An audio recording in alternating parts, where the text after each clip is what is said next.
Hello and welcome to EatSure presents the RCB podcast. Virat has been so good for so long, and he's had a standard that is so hard to achieve For himself? for himself that the expectation on him is so high. Yeah. You know, people talk about he hasn't scored 100 for whatever time. He's still been the top run scorer in 3 of the last 5 series or whatever it is for India, but no one even talks about that because he hasn't reached the heights that he set for himself. I mean, he is the bar. He doesn't have to get to the bar. He is the bar. He is the bar, and he's constantly setting the new bar. Like I said, he's scoring hundreds for fun, and people were just going, they were just, getting the calculator out and going, when's he going to score X amount? But so the fact that he's had a tough run is just something that every single player's gone through. He's also had a whole heap of different changes. Obviously he's gone from captaining all forms to he's gone from having a child to to relinquishing some captaincy to starting to enjoy different parts of his game again. And part of that is just dealing with a bit of a tough run. Yeah. But I tell you what, if there's anybody in this world that will come out of that stronger, it's Virat. Yeah. And that's the thing, whenever you have anyone question a great, some of them even talk about, you should leave guys out or they should have a rest or whatever. It's like there are certain players in the world who you would back every day of the week to come out of that and actually win your critical games. And he would be that guy.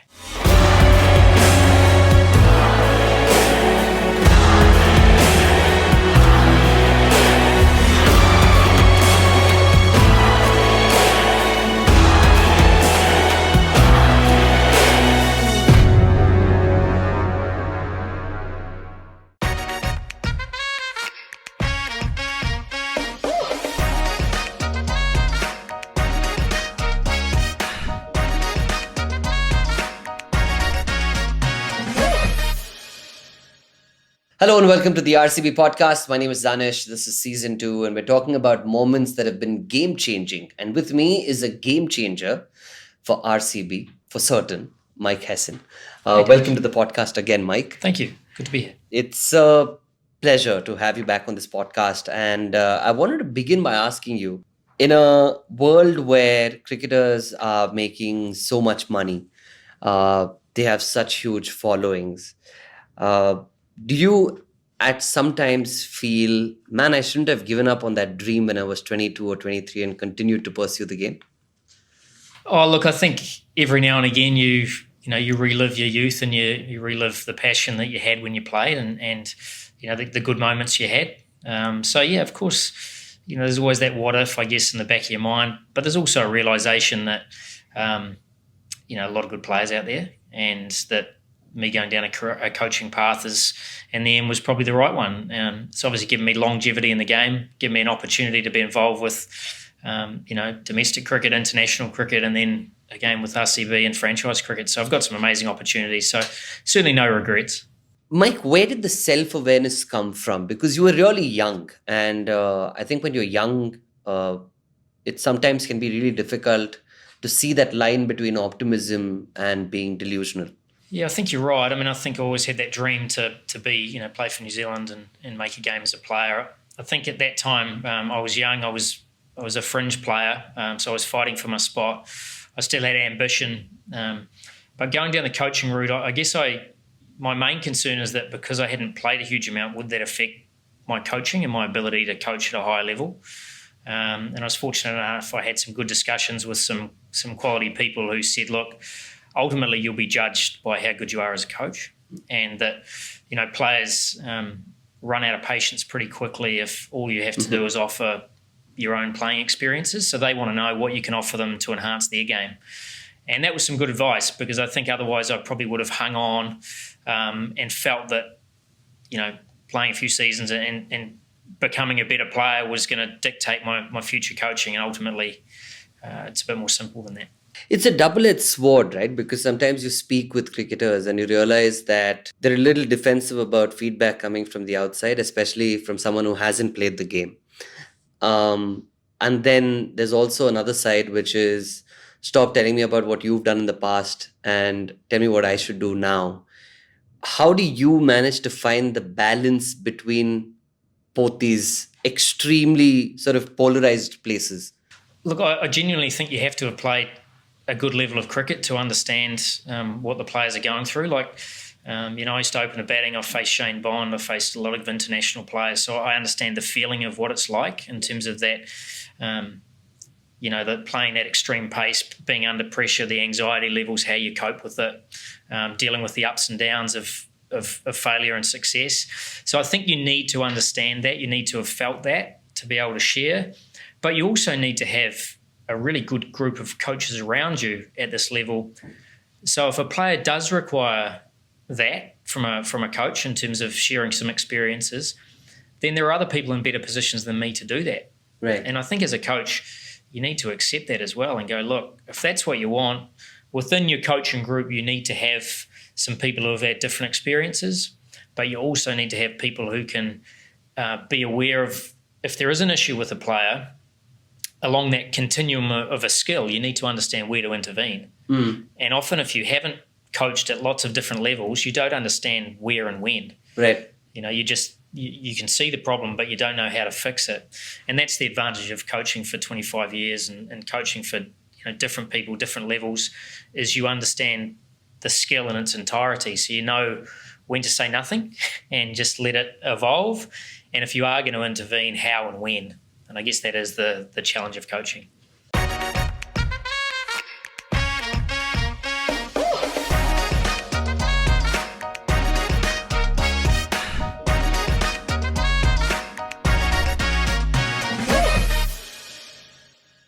So you look at a team like, say, the Chicago Bulls, right? There is Phil Jackson, and then there's a Michael Jordan. And often winning is associated with Michael Jordan, at least in pop culture. Everybody says he's so driven, he always wanted to win. Are coaches not that driven, or are coaches just more subdued with their hunger for victories? Well, I think in cricket's a bit more of a slow burn in many respects. So, it's not a high impact, high energy, rah, rah, rah sort of sport. You're actually working with players over long periods of time trying to evolve their game. We don't play games as often. So you've got that build up of, how you prepare, how you absorb the different things coming from outside, and then how you can perform on the night rather than some of that, like Chicago Bulls, they're playing every night. Yeah. So it's a slightly different thing. I can tell you cricket coaches are hugely passionate. Don't worry about that. But I guess the more experienced they become, players, not all players are driven by passion. Some players are driven by calmness. Some players are driven by just having that stable platform around them so that they can perform. Because the nature of cricket, individually, it's quite an up and down sport. Yeah. You could be the best batsman in the world and you only succeed 50% of the time. Yeah. So therefore, to be just a rah, rah, rah sort of coach and bring that, that intensity and energy can be a little bit flawed, because you've got to be really consistent in your approach. And whether you get 100 one day or duck the next, you don't necessarily have to change your approach. And once you become a more experienced coach, you start to understand that. So you've obviously seen all these kinds of people. If I were to ask you to name people who've been very different and you've had to approach them very different, like two extreme ends, what two names come to your mind? Yeah, look, if I think of a Kane Williamson, Yeah. and then I think of probably a Brendan McCullum, I guess two captains I've spent a lot of time with, two batsmen who have been world class in their prime, and two distinctly different characters, different types of players. So one is more of a risk taker, take the game on. Let's change the way we play the game. If in doubt, take that aggressive option. We're talking about Kane Williamson here. Brendan McCullum, of course. Yeah. So, just a really different type of character. So for me to talk to him about batting time, to talk about, absorbing pressure and seeing off the new ball and whatever, is stupid. Yeah. So for me to understand what makes him tick, what gets him in the frame of mind to just go out and play the way he wants. Sometimes it's doing nothing. If you can see that a player is very much in the zone and they're ready to go, sometimes the best thing you can do is nothing and just let them unfold. Whereas Kane likes to talk and is quite methodical in his preparation and watches to videos and sort of gets in that zone and also likes to be really calm. The very last thing he will want is a coach coming to the changing room trying to ramp everybody up. Geez, it's an important game. We've got to go. Like, that's the last thing he needs. In fact, that would annoy him. So it's just understanding the different nature and all the guys in between that who need a little bit of some need softly, some need a bit of a cuddle, some need a bit of a rev up. Yeah. Just understanding the players you're working with. But that's every sports film, right? You look at a sports film and it's the coach's speech in the locker room that really kind of drives the team to excellence. Now, when you have these different characters in a room, what do you say? I mean, how do you approach it? It's almost like you're schizophrenic, right? Like you're going like, let's do this. And then you go, but calmly. I mean, how do you manage that? Well, I think that if in elite sport you think that speech is going to be the difference between winning and losing the game, you are delusional as a coach. Wow. There are times where, you need to give a very clear and direct message and you need to be very succinct in terms of the strategy or the tactics or the way you go about things. But if you think that having an inspirational speech, before heading out into a game where you've got to be thinking clearly and focused, as I said, you're quite delusional. And there are many coaches that have tried and there are the odd one-offs where it's appropriate, where you think that your team needs a little bit of a spark and a ruck up. But cricket is about being consistent in your approach and making good decisions. So you're never going to cloud that by getting an arousal level up here. We're talking about a man who climbed a mountain. Yeah, all this sort of stuff. Like if you're doing that before guys are going out and having to be clear in their thinking, 80% of the players are going to say thanks but no thanks. The reason I'm fascinated by this is because you've shattered like every sports film made till date where we've all seen really cool inspirational speeches. And the second thing that I realized is when you were with Otago, your club that you first coached, for about 10 years, you guys didn't win a trophy. Yeah, so that must have been hard on you as well, right? Well, I hadn't actually coached them. So by the time I joined Otago, we hadn't made a semi-final in 12 years. Whew. And there were only 6 teams. So, and we hadn't won a title in 19 years. Yeah. So I took over. We managed to make a final the first year. And we managed to win 3 titles over the next few years, I remember the first title we won, it was, honestly, we jumped back on the plane and we got back to Dunedin, which is just a small hometown. The airport was absolutely packed and the whole aircraft stood up and clapped or whatever, because it was such a special time. A young group of people, always the underachievers, and we achieved some pretty special things. And then a lot of those guys went on and played for New Zealand. So that was a pretty cool time in terms of the sum of the parts. Yeah. Like we didn't have any superstars in that team. Right. Brendan came in, to be fair, after that first couple of years, but prior to that we were just a team of just good cricketers and, we were able to maximise our talent, and that's a pretty cool thing to be a part of.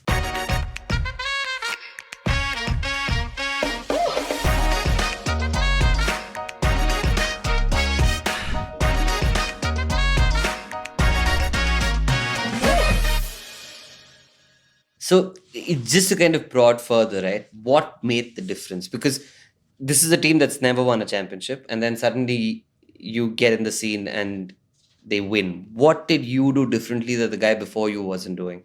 With respect to him, I mean, absolutely. No, look, I'm sure even he tried. Oh, absolutely. I think that we sold a vision in terms of, look, if we're actually able to, if we want to achieve something special, we're not going to do this by just the odd individual having good performances. The only way we're going to achieve something special as a group is if we actually harness all our performances together and we just do our jobs. So rather than, what can happen is when you underachieve is that players play for themselves because they're professional, they want to get picked, so they get paid. And that was almost a culture that I'd come into. It was like guys just trying to get their paycheck and trying to keep their spot. Whereas we were able to turn that around in terms of, hey, we're all going to do well, and you're all going to hopefully go on and play for New Zealand if we start performing as a team, and selectors and opposition start taking us seriously. And we're not going to do that by you scoring the odd 100 or you taking the odd wicket. We're going to do it if we all actually play our part and are quite selfless in our approach. So, and we had a really young team, so they got on really well, and they actually grew up together. So, we'd started to buy into that culture of, hey, let's spend time together, let's enjoy each other's company, but when we're on the field, we're going to play for each other. And as I said, when you do that, you can actually achieve some pretty special things. Is it safe for me to draw that parallel to the New Zealand team as well, when you all were bowled out for 45 in Cape Town in 2013, and then you'll go on to being the finalists in the World Cup? That's quite incredible a story as well. How did that happen? Yeah, and the guys the following year went on to win the World Test Championship as well. So Right. it was a side that, some real parallels in terms of we were eighth and ninth in the world and across the three formats. But we had some good players, but we certainly weren't maximising our talent. We had a selection system that was quite going round and round circles. So, we had 15 different opening combinations. Like we were just, a guy didn't perform for a couple of games and they went out and we brought someone else in. So we had a really small player base in the first place, but we were giving everybody that played an opportunity to a degree. So we turned that around in terms of, if we actually spend a bit more time spending time, who are we going to select and what are the qualities that we want, then we're going to stick with them. We're not going to keep rotating guys in and out, because then they're playing for themselves again, just trying to stay in the team. So we spent about 6 months going, well, what are the type of characteristics that we want in our team? We want those fighting qualities. We want those qualities that when it's difficult, they're not going to pass it on to the next bloke. We want guys that are willing to bowl into the wind. We want guys that are going to have to bowl at those tough times, that when we've fielded for a day and a half, they're still engaged. They're not drift. What are some of the things that we want? We want team players. We want people that want to represent New Zealand with pride. So we spent a lot of time going, well, when we watch you play domestically against the best players in the tough positions, what qualities do you have? Do you score easy runs or do you score tough runs? So we did that, and then we spent the time going, well, okay, if we're going to pick this guy, he's going to play the next 10 tests or 15 tests or whatever. Otherwise, we've made a mistake. We shouldn't have picked him in the first place. Yeah. So it was a real good shift in terms of do your due diligence, do your work, be really sure you pick the right person, and then give them a good run. And then by doing that, they're not playing for their place. They're playing for what does the team need at that time from me? Yeah. If they need you to take a few on the body to get through the first hour so it's easier for Kane Williamson and Ross Taylor or whatever, then that's your job. And that we want people that are happy to do that. And we also had talent that we hadn't given a decent run to either. Tim Southey was in and out. Trent Bolt was in and out. It's like, these are actually our future. Let's get you guys in there and just play. And then they'll start to learn the game. It didn't happen straight away, but we had enough good points along the way to give us hope that we're heading in the right direction. Because if you didn't have those, you'd have the board members, you'd have the media on your back all the time. But we were able to have enough wins early on to give us a little bit more scope to keep us play out that plan. So when New Zealand were bowled out for 45... You've brought that up 3 times now. Can we not do that? No. Tough day at the office, that one. Yeah, that's exactly the point. That's exactly why I keep bringing it up again and again, because I want to know what went through you. Because I understand a team being done, but you still need to be the person who's so motivated going, guys, let's do this. So I want to understand what went through you. Oh, look, it was a really tough time leading up till then as well. We just made the captaincy change. I was sort of public enemy number 1 at the time. In terms of Brendan had come in as the captain. Right. Ross didn't come on that tour. We were playing the number 1 side in the world away. There was a lot of pressure around that time. We basically brought the same group of players through, so we hadn't even had a chance to pick the players that potentially we saw us moving forward. So at the end, there was a bit of question mark going, look, are we on the right track here? There was definitely some self-awareness self-reflection of going, oh, it doesn't get much harder than this. Yeah. And then it was actually like, I tell you what, we're actually the right people to turn this around, because to be fair, we hadn't been, as I said, we hadn't been great up to that point. We hadn't been as low as that for sure. Yeah. But we reached that time, and it was like, this is the time now. We actually need to change. Wow. We need to go. So we got the captain, the manager in the room, and to go, look, this is not the way New Zealanders represent their country. So what sort of people do we want? And that's when you really strip it back and go, look, we actually don't want characters that are here for the paycheck. We don't want people that are here just to keep their spot. We want people that are going to genuinely put their body on the line and do all those things. And it was a real shift for us to go, now's the time. Wow. It's rock bottom. Yeah. There's only one way. There's only one way up, and that's up. One way from here. Like, this is we've been embarrassed. And everybody in that changing room knew that we needed to change. You decided to coach because of a back problem, and you're now at the topmost level. Do you sometimes look back and think, man, that was a game-changing moment for me? Yeah, I do. I think, look, I could have, as you said, it's that self-awareness of going, well, look, I could have hung at this and been an okay player or whatever, but I probably wouldn't be here today. Wow. Whereas I was aware enough to go, look, I'm a fringe player. I'm okay, but I'm not going to be a world beater. And I can probably make a bigger difference in this field if I really give it a go. And then you stick at it. So when you have those tough moments that we talk about, you actually have something to draw back on to go, look, I've actually committed to doing this. And if somebody's going to fire me, which generally you can, then at least I'm going to do it my way. Yeah. So rather than try and change it in a way that you don't believe in because others think you should, do it your way, trust what you do, and then what will be will be. Yeah. At least you know you've done it your way and you've given it the best chance. From international cricket to a league like IPL, where you have such little time, but you still have to just bring out the best in people. How do you manage to make relationships so quickly? Is it you who breaks the ice with them, or is it the seat that you have that makes it easier for them to break ice with you? I'm not actually sure, to be honest. I think that it's very much a two-way thing. Right. The seat you have possibly gives you that opportunity to at least engage initially. So therefore, he's in that particular role. We need to at least make contact. But then it's up to you, and it's up to the two of you in terms of whether you find something in common. But I think the role that I'm involved in here and with a franchise, it's also about getting the right people around you. Yeah. From a support staff point of view, and I think that was one of the biggest or most influential things that we've been able to do here at RCB is get really good people in all of the roles. Yeah. So, being a coach or an assistant coach, whatever, or a director of cricket is understanding that you can't actually do it all yourself. And once again, you've probably got an ego that's too big if you think you can. Just get some good people, find good people that complement each other and have similar beliefs in terms of that team first culture. Everybody doing their job as well as they can, everybody working together. Then we can provide a service for the players that will help them perform.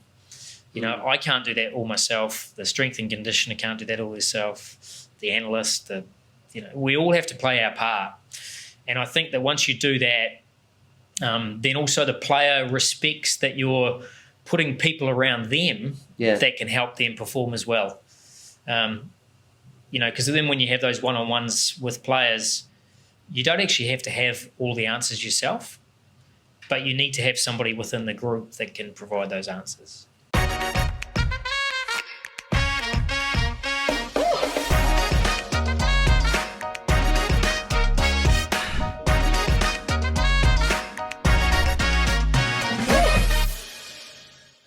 This is such a result-oriented environment, right? Especially the IPL. Everybody wants to finish in the top four for reasons of pride and for reasons of just the money that sits in the pyramid structure. The higher you finish, the more money you make. Um, does it make life easier or harder for you then to make decisions? Because cricket's tied to business. And I feel like a lot of times, like art, for example, you can't tie it to the commerce, because sometimes artists just want to do art, which may not necessarily make a lot of money. Do and I think cricketers are a lot like artists. It's almost similar because you're improvising as you go, you're trying new things. How do you manage to kind of tie business and this art of cricket together? Yeah, and that's the challenge, I guess, is that you get so much external pressures around performance and winning and money and expectations Yeah. and the fans and all those things, but you can't let those things affect the cricket decisions. And that's the most important bit, is that if you do, then you're actually not making the right decision for the right reason. And there's no doubt there's lots of, as I said, there's lots of different pressures coming in and lots of different thoughts or whatever. But if you can always draw it back to what's the best decision from a cricket perspective, then you're making the right decision. And you're gathering information around that, whether it be from senior players or other coaches or analysts or whatever. But you can't let external influences affect your decision making. And I've seen with other franchises where it does, and you can see it happen. And not just in this, but because there is so much at stake. So if you ever allow that pressure to dictate your decision making, then you're in the wrong job. Because then all you're doing is trying to keep your job. Yeah. You're not actually making the right decision for the team at that particular time. Yeah. And it is challenged through a year where you will always have wins and losses, and the pressures around losses are always more extreme. And the next game is always the most important. Therefore, you have to be really strong and consistent and methodical around the most important things around winning the next game. And it's not about creating more pressure around it. It's actually the opposite. Release the pressure. It's actually how can we create an environment that releases it rather than builds it up. Yeah. And if we have to absorb more pressure during that time, that's fine. I'll give you a great situation, right, that you found yourself in, but it's come out so well, the decision that you made. It was the auctions. When you were sitting at the big auction table, and when Vanindu's name was pulled out first, now it's literally somebody pulling a trick out of a bag, and you don't know what's going to come out, but you just go with your conviction and with whatever the plan that you sort of sorted with the team earlier. If that hadn't paid off, and there was a lot of criticism around that and the decisions that you were making, what was going through your mind, Mike, at that point? Well, there was a huge amount of work prior to that in terms of the different scenarios that could occur. So we'd spent days and weeks, probably months, working out, okay, what are the different permutations here? What are the max amount of money we can go to for certain players? Where they come in the auction. So if they come later, obviously you have less control over your budget, less control over other people's budget. So therefore you have to play out different scenarios and go, well, look, in this situation, we've got a leg spinning all-rounder who can bowl at certain times of the game. We think he can have an impact on the game. What are his competition? Who are the other guys who could do that particular role? Right. So you go through the supply and demand chain, who's come first. You go through so many different permutations, and you go, well, this is, along with Harshal and Wanindu, that, it's 7 and 8 or 8 and 9, that combination for us, back end bowling, middle bowling, wicket taking option is going to be critical for us moving forward. But what's the price we're willing to pay? And therefore you have to go through that pay structure. How high are we willing to go? And to be fair, we were on our last bid, and where unfortunately the auctioneer had his issue. Yeah. So we then spent another hour or 2 hours going, right, have we gone too far here to give ourselves other options later on? And in the end, Punjab pulled out and we got Wanindu for the price that we were at. But there were so many discussions prior to that. We know that by doing that, we definitely weren't able to get Yuzi. But we also knew through all our scenarios and stuff that if we didn't get Winindu, there were still two teams who were going to have way more money than us by the time we got to Uzi. So we could end up missing out on both of them. Wow. So we had to play that through our mind of, okay, if we did that and we held off here and then we got blown out of the water because we had way less budget than two other teams who we knew even later had up to 12 crore to play, and then we ended up with neither, what are we going to do then? So we had to make a decision, and I'm well aware it was unpopular with many RCB folk and Uzi himself. You know, we'd had some tough conversations at that time and even since. But he understands the auction dynamics, and but there's emotion. There's a lot of emotion involved in terms of, and that's where in the role I'm in, I can't let the emotion drive the decision, because then I leave RCB with no one. And sure, we got loads of money and we had a good dip, usually, but we're left with a side that's imbalanced. Yeah. And our job is to make sure that we enter the competition with a side that we know can give us a chance of winning the tournament. Right. And that's where we would have liked to have gone for Devdutt Patakar. We went up to 7 crore. He went for 7.75. We know he's a local lad. We know we would love to have him, but there's a tipping point. If we kept going, we would have ended up missing out on lots of other areas. So there has to be a point where you go, I'm sorry, we actually can't go past this point. Otherwise, there's going to be a huge flow-on effect. So you're sitting on that table and this is live, right? It's not like it's recorded and then shown to the world. Yeah. You're on TV.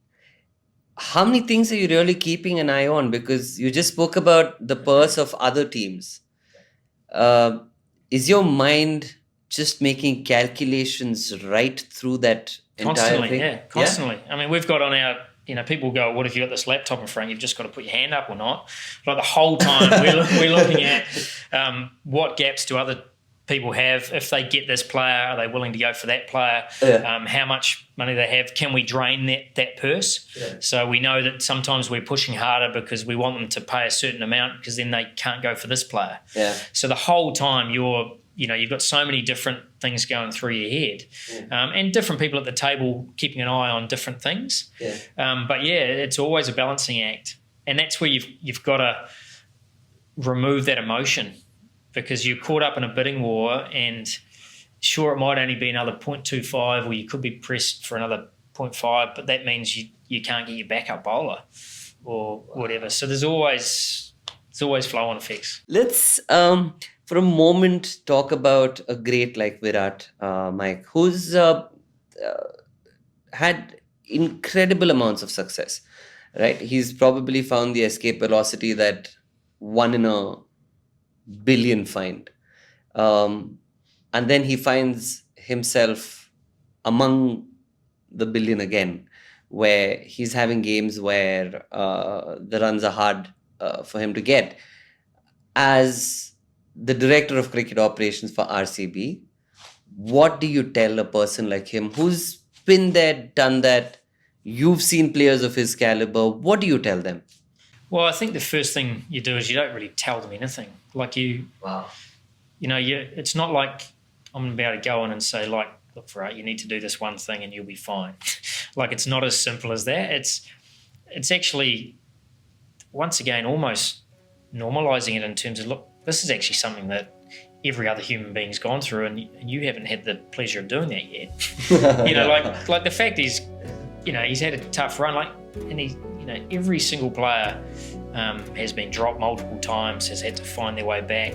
But Virat has been so good for so long, and he's had a standard that is so hard to achieve. For himself, that the expectation on him is so high. Yeah.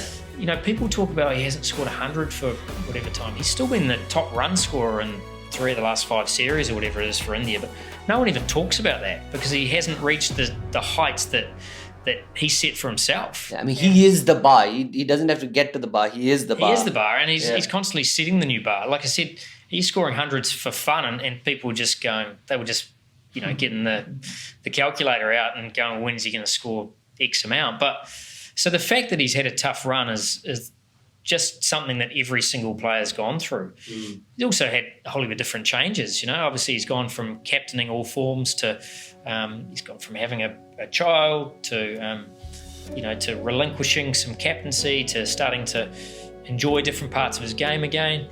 And part of that is just dealing with a bit of a tough run. Yeah. But I tell you what, if there's anybody in this world that will come out of that stronger, it's Virat. Yeah. And that's the thing. Whenever you have anyone question a great, some of them even talk about, you should leave guys out or they should have a rest or whatever. It's like there are certain players in the world who you would back every day of the week to come out of that and actually win your critical games.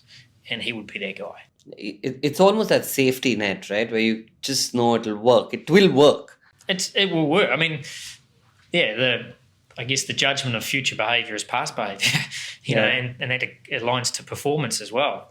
Yeah. That's where I guess averages are useful. So over a long period of time, who are the best players? And Virat is one of those. So it's once again, it's kind of normalising the fact that every player goes through it. If they weren't putting the work in behind the scenes, then you might have to talk and say, look, maybe we've got to work on this or that. But every day, Virat's out there. He's doing a lot of work with Sanjay. He's facing lots of bowlers. He's working on different parts of his game. Yeah. And sometimes it's also just watching yourself the last time you did really well or the last time you played out of your skin, is just reinforcing those good things. Because often when you have a bit of a struggle, people just tell you about the things you're struggling with, like you should score quicker or why are you playing this or why are you doing that. It's like, seriously, he knows how to play. He's trying. The whole life is not defined by the last innings they played. They've got other things going on in their life. And that's where I guess my role also is to just make sure we carry on as per normal. He's not a cock case because he's had a couple of misses. He's still our best player and he will be for a very long time.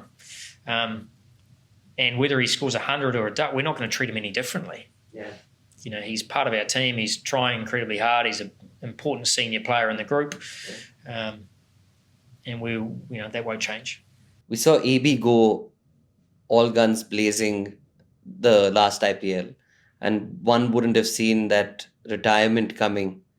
How have you dealt with it? I mean, let's be honest, did you try and talk him out of it and tell him, what are you doing? Like, you should play? It was a really difficult period. 100% tried to talk him out of it. I mean, he's an absolute genius. Yeah. And it was a time, we were obviously firming things up for the year ahead and planning for, this year and beyond. And to get that phone call was, it was pretty tough to take. And it was kind of like, well, let's just have a bit of time and let's just think about this because often, we'll make decisions in the spur of the moment and then rethink them. But then it was a matter of, okay, we have to respect your decision and the reasons why you made it. And the fact you've contributed so much to RCB, it would be wrong of me to push past a point. Yeah. We want you back. You know that we want you back. We know that you're a genius. But if the time is right for you and the time is right for you to step away, we respect that. You sometimes feel like you shouldn't have just picked a call? Oh, yeah. Just ignore it right up until the retention time and just tell them that we've retained him. We could have done that. Look, it was hard because we know how good AB is. We know how much he loves RCB. We know the relationship between Virat and AB. But, he will always be a part of RCB and hopefully we can find a way of getting him back involved in a way that suits him and suits us as well. And, hopefully that's something we can come up with. Mike, since you've taken over this mantle, we've made it to the playoffs every single time. How much joy does that give you? And does it kind of take you back to those days when you made that decision to be a coach? Sort of come to fruition? Look, I get a huge amount of pride out of us giving ourselves a chance Yeah. to win it. And the one thing that when I arrived, everybody talked about, and they still do, talks about, is around consistency. And I think the one thing we've brought in as a support staff and a playing group is that level of consistency. That doesn't mean that you win every game. That's because in a competition like this where you have so many good teams, that's just not going to happen. But it's about making sure your performance and the way you prepare and the way you respond to success and failure is consistent. And by doing that, you give yourself the best chance at the business end of the tournament. And in order to win the tournament, I mean, everybody at the start of the year reminds us that we've never won a trophy. So we're well aware of that. How many tweets do you get in a day? Many. And the thing, I guess, that we have to remind ourselves is that in order to win, you have to make the playoffs first. You have to get past that first point. And then it's a matter of turning up on the day and putting in your best performance. And one of the things we've worked on this year, probably more so, is making sure that we're playing our best cricket towards the back end of the tournament. Because generally the sides that win are the ones that peak at the right time. And for us to do that, as I said, we've got to have used the first 10, 12 games to get us to a point where we're really clear around our best team and how we're going to play the game. So we're really happy the way we've prepared. We're really happy the way we've been consistent. We understand playoff games are on the day situation. You've got two really good teams going toe-to-toe. But we want to give ourselves the best chance to do that. Mike, when we had to pick a captain for RCB, what was the magnetic pull that Faf had that the others didn't have? I guess it's really difficult coming into a group when the previous captain is still there. So we needed somebody that could come in, would have respect within the group instantly, and would have respect also from Virat. Because if you come in, a lot of people can be intimidated by the ex-captain being there and potentially aren't confident enough to make their own decisions. So we wanted somebody who had captained at an international level before, ideally, somebody that had respect from amongst the Indian players and the international players. Yeah, I think that was really important, that it wasn't just somebody that would take a year to bed in. You know, we felt that at RCB we needed to hit the ground running. You know, we'd made some good progress. We'd gone from 4th to 3rd. This year was another chance for us to try and step up again. So we didn't want to all of a sudden let's give ourselves a couple of years for this new captain to bed in. We wanted a player who we knew could plug and play from a performance point of view. Yeah. So somebody that had a really good record in the IPL in recent years. So Faf clearly had that. And also would work well with the coach and the coaching group because we wanted that inclusive style. Somebody that we had a lot of good senior players, you know, Virat, Maxi, DK, that we were looking to either bring in or retain. So we needed somebody that would help use those skills rather than just be an authoritarian style captain. Yeah. We wanted someone who would actually come in and work with that group. Yeah. And Faf ticked all of those boxes. So through your entire journey, Mike, if you had to pick one moment or one day that just changed your life, what would that moment be?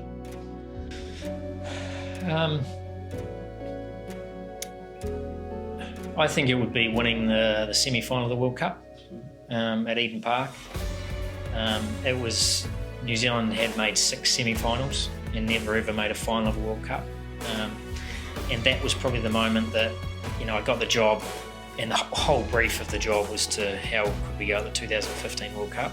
You know, everything was leading up to that point. And the fact that we engaged a whole nation in that journey was really important and special for me because it was always going to have a flow-on effect to how we were going to perform afterwards and youngsters playing the game. And so I think that was the first time where I felt, you know, looking up around the stands and then seeing how New Zealand embraced that afterwards.